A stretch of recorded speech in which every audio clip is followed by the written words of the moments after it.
Bonjour, je m'appelle Guillermo, je travaille pour la société Chrysalix depuis 10 ans.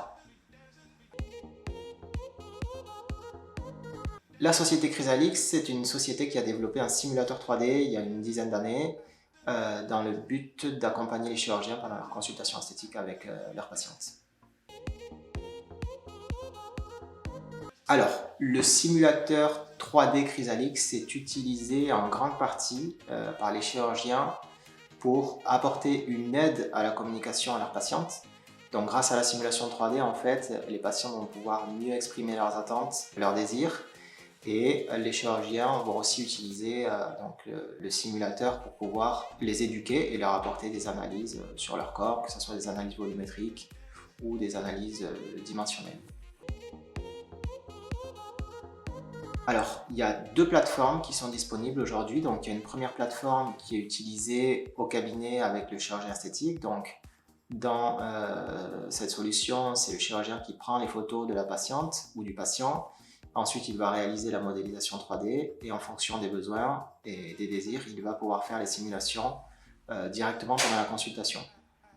La deuxième plateforme est une plateforme qui est dédiée aux patients à distance.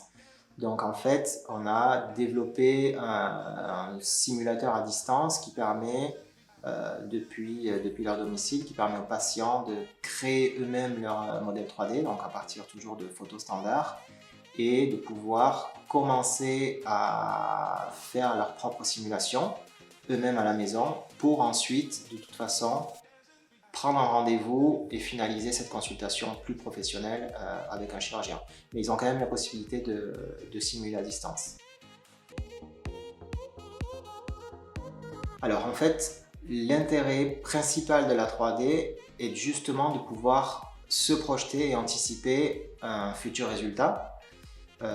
Ce futur résultat, il est évidemment adapté et personnalisé à chaque patient en fonction de leur anatomie, en fonction de tous les paramètres, on va dire, physiques qui sont propres à eux.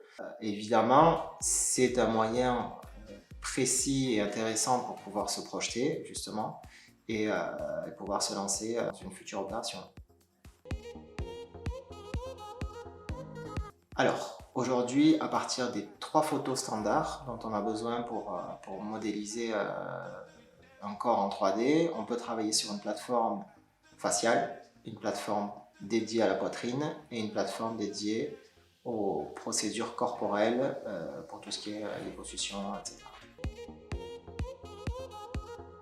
En ce qui concerne la précision et le réalisme de la simulation 3D, on va ici se baser sur les 10 ans d'expérience et les centaines de milliers de cas qui ont déjà été réalisés en 3D pour pouvoir paramétrer notre algorithme et le rendre de plus en plus précis. Mais évidemment, c'est toujours dépendant de la façon dont le chirurgien va prendre lui-même et standardiser sa prise de photo et puis prendre les mesures essentielles pour mettre une échelle correcte sur le corps et pour ensuite pouvoir analyser les volumes, etc.